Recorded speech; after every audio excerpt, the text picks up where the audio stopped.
अगर ये सब कुछ चूड़ा दही या फिर बंगाल चुनाव से पहले हो जाता है तो ठीक, वरना नीतीश कुमार के लिए जो दरवाजा खुला है, जो विंडो है, वो अपॉर्चुनिटी बंद कर दी जाएगी। तो नीतीश कुमार जी भाजपा को कभी सरकार बनाने नहीं देंगे जी। बीजेपी के ही एक बाहुबली कहे जाने वाले विधायक जो गोपालपुर से जीत करके आए हैं जी, उन्होंने साफ तौर पे नीतीश कुमार को बताया कि हार के जो कारण है वो नीतीश कुमार है जी, और दूसरा बीजेपी है। सुशील मोदी का पत्र सुशील मोदी को भेज दिया गया, रोने का समय तक नहीं दिया गया। मुख्यमंत्री 15 में बनने वाले जी। प्रेम कुमार हाथ जोड़ के खड़े हैं, सरकार में रहें तो मंत्रिमंडल का जल्दी विस्तार कर लें जिससे कि सारी भ्रांतियां दूर हो जाएं।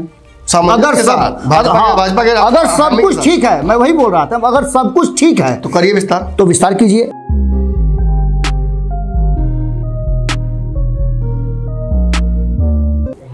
सम्मान एक ऐसी चीज है कि कुछ लोगों को ही पच पाती है। अगर ये सम्मान कभी कभी आवश्यकता से अधिक किसी किसी को मिल जाए और वो उस लायक न हो तो उसका भी दुरुपयोग कर लेता है। नमस्कार, स्वागत है आपका भारत लाइव में। ये सुबह का पंचनामा है और आज बात होगी नीतीश कुमार को लगातार दोनों हाथ में लड्डू दिए जाने के बावजूद नीतीश कुमार उन लड्डुओं का ना तो सेवन कर रहे हैं और ना ही उसका कर्जा चुका रहे हैं।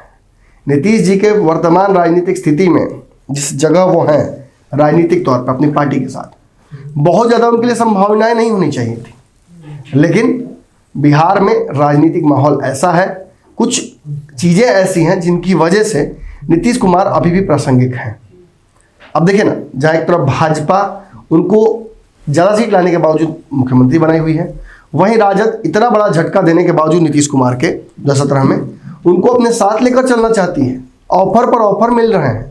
हालांकि राजद ने इन ऑफर्स का जो विंडो है आज कहीं ना कहीं इशारों में समझा दिया कि ये बहुत बड़ा नहीं है। अगर ये सब कुछ चूड़ा दही या फिर बंगाल चुनाव से पहले हो जाता है तो ठीक, वरना नीतीश कुमार के लिए जो दरवाजा खुला है, जो विंडो है, वो अपॉर्चुनिटी बंद कर दी जाएगी। यानी नीतीश कुमार भाजपा के चुंगल में फॉरएवर फंसे रह जाएंगे। देखिए, नीतीश कुमार के लिए कोई गलत नहीं है, आइडियल अरेंजमेंट हो सकता है। अगर सीटें कम आए और आप मुझसे पूछिएगा कि आपको कोई मुख्यमंत्री बना देगा और दो चार अपनी बातें मनवाएगा तो मैं तो मान जाऊंगा, लेकिन नीतीश कुमार की राजनीति ऐसी नहीं है। उन्हें ताकत की आदत सी हो गई है, नशा सा हो गया है और वो उन्हें चाहिए। लेकिन उनके साथ एक बड़ी समस्या भी है बाबा। आरसीपी सिंह और कुछ लोग ऐसे हैं जो उनको राजद के साथ जाने के लिए तैयार नहीं हो रहे हैं। जी। जो ये कह रहे हैं कि राजद के साथ जाने का मतलब है कि आपके पास कोई रास्ता बच नहीं जाएगा, उसके बाद उसका संन्यासी लेना पड़ जाएगा। तो अंतिम अस्त्र क्यों चलाना, इंतजार कर लेते हैं, एक बार कोऑर्डिनेट करके आरसीपी सिंह कहते हैं मैं देखता हूं, अगर भाजपा के साथ सब कुछ ठीक रहता है तो क्या आवश्यकता है हमें वो अंतिम अस्त्र चलाने की। लेकिन एक बात आप समझ लीजिए, बंगाल चुनाव भी बहुत दूर नहीं है। हम 2021 में हैं और उसमें भी 5 दिन हमने पार कर लिया है, 6 दिन जनवरी का। और आपको बता दें कि जब नीतीश मंत्रिमंडल का निर्माण हुआ था तो 1 महीने का समय दिया गया था। कई मंत्रियों ने, नीतीश कुमार ने भी कहा था कि 1 महीने के अंदर में हम मंत्रिमंडल का विस्तार करने का कोशिश करेंगे, सामंजस्य बिठा के। आज 60वां दिन हो जाएगा। 60 दिन में नीतीश कुमार ने मंत्रिमंडल विस्तार को लेकर कोई नई स्कीम नहीं बना पाई। हाँ, ये जरूर है कि विधानमंडल और विधान परिषद की जो समितियां हैं उनके लिए उन्होंने घोषणा कर दी है, विपक्ष के लोगों को भी। लेकिन ना तो कोई एमएलसी बना है, ना किसी को मंत्री बनने को लेकर कोई पुख्ता जानकारी सामने आई है। एक और बात है, जिस तरह से नीतीश कुमार अपने आसपास के हारे हुए मंत्रियों को चुप कराने में असमर्थ है, हो सकता है कि आदेश उन्हीं का हो बोलने का, या जिस तरह से अब अशोक चौधरी जैसे, नीरज कुमार जैसे लोगों के लिए समस्या बढ़ती है, नीरज कुमार के तो नहीं, अशोक चौधरी के लिए समस्या बढ़ती जा रही है, क्योंकि अशोक चौधरी मंत्री जरूर है लेकिन एमएलसी नहीं है। तो इन सारी परिस्थितियों में आपको समझना पड़ेगा आखिर नीतीश कुमार का मन क्या है, क्यों नहीं ये बातें जल्दी हो पा रही हैं बाबा। इसी तरह से 2014 में वो घिसते घिसते अंत तक लेके चले गए, नहीं किया उन्होंने, ना तो आयोग बांटे, ना उन्होंने किसी को एमएलसी बनाया और ये मामला फंसा रह गया। देखिए, आप एक बात समझ लीजिए, नीतीश कुमार के सामने मौजूदा मंत्रिमंडल की स्थिति यह है कि 5 मंत्री इनके थे, अब 4 रह गए हैं मेवा लग जाने के बाद, और 7 मंत्री उनकी तरफ से हैं, भाजपा की तरफ से। और ये रेशियो ज़्यादा बदलने वाला नहीं है। अगर 50-50 पर नीतीश कुमार चाहेंगे तो वो संभव नहीं है। भाजपा इसके लिए तैयार नहीं है। भाजपा ने बहुत बड़ी कुर्बानी दे दी है आपको मुख्यमंत्री बनाकर। और इन सारी परिस्थितियों को देखते हुए एक बात समझ में आ रही है कि नीतीश कुमार के पास समय कम इसलिए है क्योंकि राजद ने जहां एक तरफ दरवाजा बंद करना शुरू कर दिया है, वहीं भाजपा भी एक तरफ तो बंगाल चुनाव है, वो तो तय है कि भाजपा के लिए वो अंतिम समय है। वहां नीतीश कुमार को लेकर चुनाव के रिजल्ट के बाद एक बड़ा फैसला केंद्रीय नेतृत्व तो भाजपा का करेगा ही करेगा। लेकिन उससे पहले भी चूड़ादही की राजनीति है। बिहार में चूड़ादही में हर बार बवाल हुआ है और चूड़ादही से पहले नीतीश कुमार पर यह भी दबाव है बाबा कि वो अपने हारे हुए मंत्रियों को एडजस्ट करें जी। अपने कई मंत्री जो पिछली बार थे, जीते हुए भी हैं, उनको एडजस्ट करें, उनको मंत्रालय में एडजस्ट करें। और ये सब बड़ी आसानी से संभव नहीं हो पाएगा।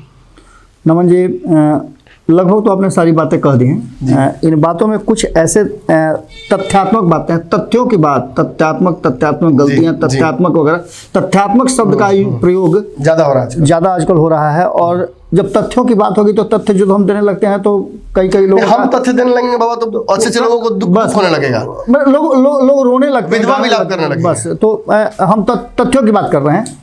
तथ्यात्मक बातें हम करते ही हैं, हम बिना सबूत के कोई बात नहीं करते हैं। सबूत तो सबसे बड़ा है कि आप देखें ना कि अभी गोपालपुर के विधायक ने क्या कहा।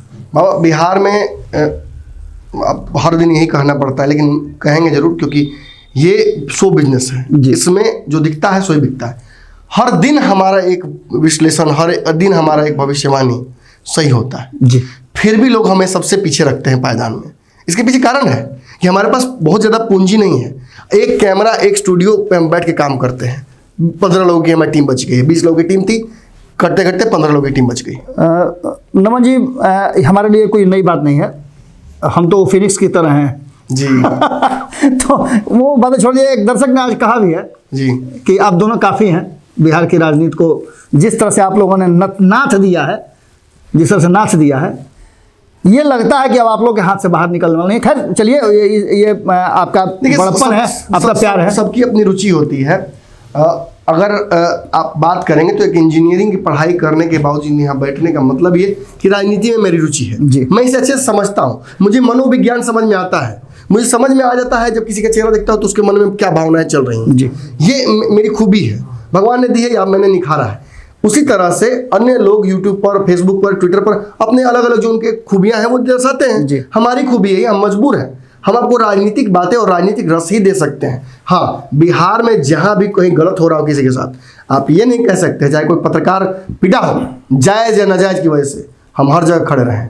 अब तो कई जगहों पर ग्लानि होती है कि उन लोगों के लिए क्यों खड़े रहें जिन लोगों ने पॉइंट ब्लैंक झूठ बोला, धोखा दिया। लेकिन खैर कोई बात नहीं, हम अपने बात से पीछे नहीं हटेंगे। और अपने परिवार के सदस्यों के लिए खड़ा होना कोई गलत बात थोड़े है। चलिए इन सब बातों से आगे बढ़ते हैं, हम नीतीश कुमार की बात करते हैं। और नीतीश कुमार के पास समय जो कम, आपने लिखा है कि वक्त उनके पास बहुत कम है फैसले लेने के लिए, ये बात आपने बिल्कुल सही कही है जी। उसके पीछे बहुत सारे कारण हैं नमन जी, लेकिन ये बातें हम कह रहे हैं ना जी, ये बातें राजनीतिक लोग कह रहे हैं, ये बातें पत्रकार कह रहे हैं, लेकिन नीतीश कुमार जी के पास अथाह समय है। हम ये क्यों कह रहे हैं तो आप समझिए ना कि जो नीतीश कुमार एक ही सुई से भाजपा और आरजेडी दोनों को नाथ देता हो जी, वो नीतीश कुमार कमजोर कैसे हो सकता है? उसके पास वक्त कैसे कम हो सकता है? आप समझिए ना, नीरज कुमार को एडजस्ट कर दिया उन्होंने, नीरज कुमार को ऑलमोस्ट घोषणा बाकी है जी। नीरज कुमार को उन्होंने सीधे तौर पे आयोग जो है न्यास बोर्ड में सदस्यता दिलवा दी, तो मंत्रालय तो उनको नहीं मिला लेकिन न्यास बोर्ड में मिल गया। अच्छा, ये भी हुआ है कोर्ट के आदेश पर, कोर्ट ने जब लथाड़ा है, रगड़ा है, तब किया। आप समझिए ना कि जो आदमी भाजपा के लोगों को भी एडजस्ट कर दिया, 5 साल तक जो आदमी आयोग का गठन नहीं करता हो, आयोग के अध्यक्ष और सदस्यों का गठन नहीं करता हो, जो आदमी पिछले 6 महीना से लगातार 12 सीटों का खेल खेल रहा हो जी, उसके बाद आप देखिए ना, तो एक सीट तो दी जा चुकी है मुकेश सहनी को चुनाव के वक्त ही, जरूरी है पर ही मामला पटा, वो जरूरी है ना जी। ये उस पर भी उनका मन लसपसा रहा है। याद रखिएगा, ये तब होगा जब एनडीए की सरकार रहेगी तब ना। कल ही हमने चर्चा के विषय में बताया है, चर्चा के दौरान ही हम लोगों ने कहा है कि नीतीश कुमार जी भाजपा को कभी सरकार बनाने नहीं देंगे जी जी। अब इसका मतलब आप समझ लीजिए कि बहुत स्पष्ट तरीका है कि भाजपा को किसी हाल में सरकार नहीं बनाने देंगे। अभी हाल फिलहाल में आपने सुना होगा कि भारत लाइव में खबर को ब्रेक किया था कि 19 में से अधिकांश जा रहे थे, 11-12 सदस्य जो है कांग्रेस के जा रहे थे, नीतीश कुमार जी ने उस पर रोक लगा दिया। आज फिर चर्चा, आज वो सत्यापित हो गई और भरत कुमार जो है वहाँ पूर्व विधायक हैं, उन्होंने तो इन बातों को खोल भी दिया। हालांकि इस बात को लेकर के कांग्रेस के लोग अब लिपापोती भी शुरू कर दी है। लेकिन शक्ति सिंह गोहिल का इस्तीफा बाबा ये साबित करता है कि जिस तरह की रणनीति बनाई जानी थी वो नहीं बन पाए, और हार एक बड़ी समस्या होती है जी। हार की वजह से बहुत कुछ झेलना पड़ता है। पिछली बार हारी थी महागठबंधन, तो टूट के इतनी बिगड़ गई कि 3 पार्टियां बाहर हो गई, अब 11 विधायक क्या है। अब एक सबसे महत्वपूर्ण बात है कि आप देखिए, मिथिलेश तिवारी का एक बयान हमने आज रिकॉर्ड किया है, मजबूरी थी हमारी रिकॉर्ड करना, इसलिए कि मिथिलेश तिवारी ने ही एकमात्र उस प्रश्न का जवाब दिया है, जो प्रश्न बीजेपी के ही एक बाहुबली कहे जाने वाले विधायक जो गोपालपुर से जीत करके आए हैं, उन्होंने साफ तौर पे नीतीश कुमार को बताया कि हार के जो कारण हैं वो नीतीश कुमार हैं जी, और दूसरा बीजेपी है जी। ये दोनों ही हार के कारण हैं, नहीं तो सत्ता में हम फुल बहुमत में आ सकते थे। बिल्कुल। पहली बात। दूसरी बात, उन्होंने ब्राह्मण शब्द का यूज करते हुए भागलपुर के जो वहां के प्रत्याशी थे भाजपा के, उन्होंने कहा कि वो रोहित पांडे के बारे में उन्होंने बहुत सारी बातें कही हैं, और ब्राह्मण को लेकर के उन्होंने बहुत सारी बातें कही। इस पर सारे ब्राह्मण चुप है, किसी ने कुछ नहीं बोला है, सिर्फ एक मिथिलेश तिवारी, और मिथिलेश तिवारी भी उनका दुखता रग पर हाथ रखा गया कि वो हार चुके हैं चुनाव, और हारे भी किस लिए हैं, तो नीतीश कुमार जी के बहुत करीबी एकदम सलहिया मनजीत सिंह वहां से चुनाव लड़ गए थे निर्दलीय, जिनको वो हराए थे जी।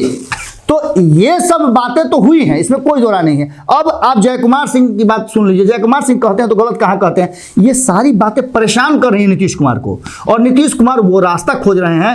वो कहावत नमन जी बार बार हम कहते हैं कि रोए के तरह रही आँखिए खुदा गई वाली बात है। नीतीश कुमार इंतजार कर रहे हैं कि भाजपा कब उनको धकिया करके बाहर करे। भाजपा भी बहुत तेज है, भाजपा आप समझिए ना कि चुनाव जीतने के बाद कैसा संगठन बनता है नमन जी, लेकिन चुनाव से चुनाव तक की तैयारी करने वाली एकमात्र पार्टी है वो है भाजपा। बिहार में चुनाव खत्म हो गया, लेकिन फिर चुनाव की तैयारी कर रही है। आप सोचिए ना कि भूपेंद्र यादव से संवाद नहीं हो रहा है नीतीश कुमार का, जो कि पूरा उनको छुट भूड़ी खोल दिया गया है कि जाइए आप जो करना है बिहार में कीजिए, पूरा फ्री हैंड मिला, पूरा फ्री हैंड मिला हुआ है। जिस तरह से एक बार एक समय था कि सुशील मोदी जी को मिला था 17 के बाद। अब आपको बता रहे हैं कि आज से 1 सप्ताह पहले हमने कहा था जी कि नीतीश कुमार की जमीन पर कब्जा कर रही है भाजपा। बिल्कुल, बिल्कुल। अब देखिए, राजगीर एगो जगह बचा हुआ था जहां जाकर के शांतिवास करते थे जी, बुद्ध के तरह वो शांति का प्राप्ति के लिए जाते थे जी, लेकिन उस जगह भी छीन लिया। वहां जाकर के संगठन का विस्तार, संगठन के लोगों पर शिक्षित कि कैसे पटका जाता है, वो एक से एक धुरंधर आएंगे। तो नमन जी, भाजपा जो है वो पूरी तरह से संगठनिक तौर पे अपने आप को तैयार रखती है चुनाव के लिए। बाबा पिछले ही चुनाव में आके मोहन भागवत इतना बड़ा बयान दे दिया 2015 में, और जिसकी वजह से बड़ी हार हुई थी, कोई कुछ बोल नहीं पाया भाजपा की तरफ से। सबसे बड़ी बात है कि आप चुनाव जीत करके इस साठ गांठ में रह जाते हैं कि हमको मंत्रालय मिल जाता, हमको ये मिल जाता, हमको वो मिल जाता, और भाजपा में मजाल है कि किसी को मिल जाए। नंदकिशोर यादव लाइन लगाए खड़े हैं, अरे सुशील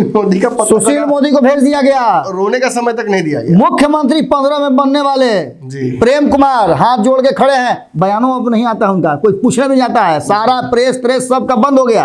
अब ये समझ लीजिए आप कि भाजपा कहीं ना कहीं उस दौर में जा रही है जिस दौर में कभी आपको कांग्रेस हुआ करती थी जी, जहां आला कमान शब्द निकला था और आला कमान ही फैसला करता था।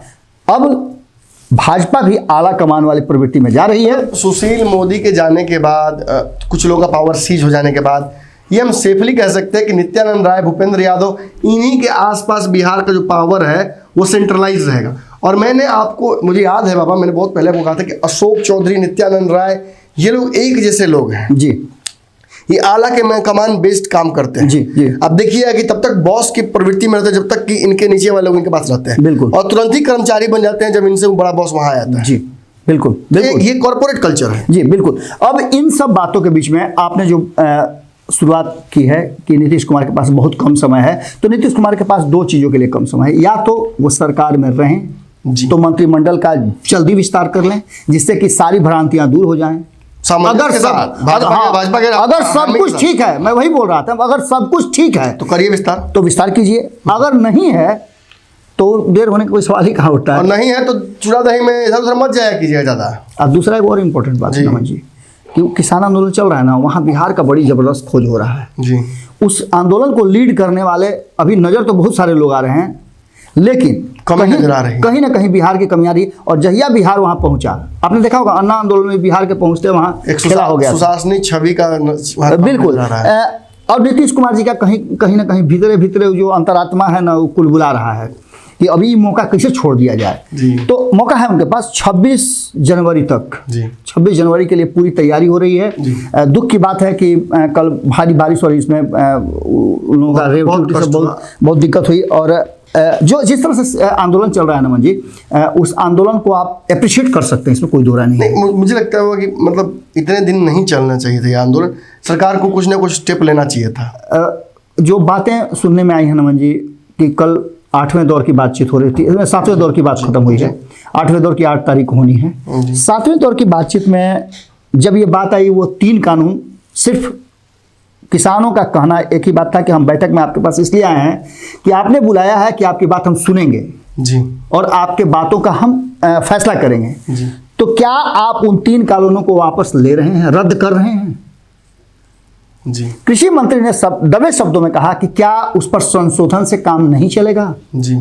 किसान नेताओं ने साफ तौर पे कहा कि उससे कम में कोई समझौता नहीं है, हम पूरी तैयारी से आए हैं, जब रद्द हो जाएगा तब हम बैक होंगे, वरना हम यही रहेंगे। और तब कृषि मंत्री का कहना था कि मुझे ऊपर बात करनी होगी। देखिए, नीतीश कुमार के लिए ये जो मौजूदा वक्त है ये कठिन है। कठिन इसलिए है क्योंकि लालू यादव यहाँ पटना की राजनीति में मौजूद नहीं है कि नीतीश कुमार भी स्वेच्छा से बात कर लें। जी। अगर राजद के साथ जाना भी है तो बात कौन करेगा, कौन बैठकर तय करेगा कि नीतीश कुमार का रोल क्या होगा, कौन इस बात की गारंटी देगा कि नीतीश कुमार की कुर्सी नहीं जाएगी, कौन इस बात की गारंटी देगा कि नीतीश कुमार के साथ सब कुछ अच्छा होगा और बदला नहीं लिया जाएगा। एक और बात है, यही संवादहीनता भाजपा के साथ भी है।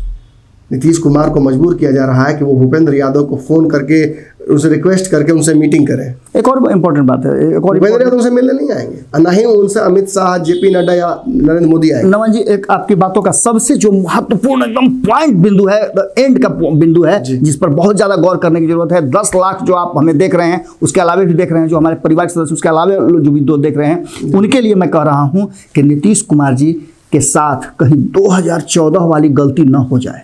जी। इसलिए कि उन्होंने एक पद छोड़ा है। एक पद उन्होंने 2014 में छोड़ा था, भंडोल हो गया था, भैया की जरूरत पड़ी थी। जी। भैया फिर से जो उनको एक ग्रेस पीरियड दिए थे वो खत्म हो गया है। जी। अब फिर भैया की जरूरत कहीं उनको न पड़ जाए, इसलिए उनके लिए समय बहुत कम है। जो फैसला लेना है त्वरित ले लें कि सब लोग समझ जाएं कि अब यही फैसला है और इसी पर आने वाले। एक और बात है कि लालू यादव के जीवित रहते अगर वो चाहें तो अपनी छवि राजनीति में सुधार सकते हैं। लालू के बाद संभव नहीं है। नीतीश कुमार के लिए कोई रास्ता नहीं बचा। आज भी हम ये पुख्ता तौर पे कह सकते हैं कि तेजस्वी यादव तैयार नहीं है नीतीश कुमार को वापस लेने के लिए, तेज प्रताप तैयार नहीं है, लेकिन संभावनाएं ऐसी हैं, राजद की स्थिति ऐसी है कि उसे कॉम्प्रोमाइज करने के लिए मजबूर किया जा रहा है शीर्ष नेतृत्व के द्वारा। चलिए, तो आज के पंचनामा में इतना ही। एक बात जरूर कहना चाहूँगा, दिल से कहना चाह रहा हूँ। कुछ दिनों पहले भी मैंने कहा था, लगभग 1 साल पहले, उस वक्त भी हमारे चैनल से 5000 लोग छोड़कर गए थे। मैं फिर आग्रह करूँगा दर्शकों से कि जितना आग्रह मैं करता हूँ सब्सक्राइब करने के लिए इस चैनल को, उतना ही आग्रह अनसब्सक्राइब करने के लिए भी करता हूँ। अगर आपको लगता है कि हमारी खबरों में दम है, अगर आपको लगता है कि ये जो वार्तालाप हम करते हैं बिना कोट टाई के, ये अच्छी है, अगर आपको लगता है कि हमसे बातचीत करके आपको अपने घर द्वार, चौक चौबारे और आपके पान की दुकान, आपके चाय की दुकान, उस जैसी बात आपको लगती हो, आपको अपना घर याद आता हो, तब तो इस चैनल पर रहिए। और अगर आप उम्मीद कर रहे हैं कि हम टाई कोट पैंट पहनकर बैठकर या सुंदर सुंदर लिपस्टिक लगाकर यहाँ पर बैठकर खबरें देंगे, तो ये चैनल आपके लिए नहीं है मालिक। नमस्कार। अगर ये वीडियो पसंद आई और वह बिहार के राजनीति और बिहारियत से सरोकार रखेनी तो सब्सक्राइब बटन दबा के चैनल के सब्सक्राइब कर ली। ओजे एगो घंटी बा, ओकरा बटन दबा देला से कुल सटीक और मारक खबर रुआ मुफ्त में मिल जाई। अगर रुआ पत्रकारिता के हमनी के नया प्रयोग में सहयोग कर चाहतानी तो ज्वाइन बटन दबा दी। पेटीएम नंबर नोट कर ली 9386816700। धन्यवाद।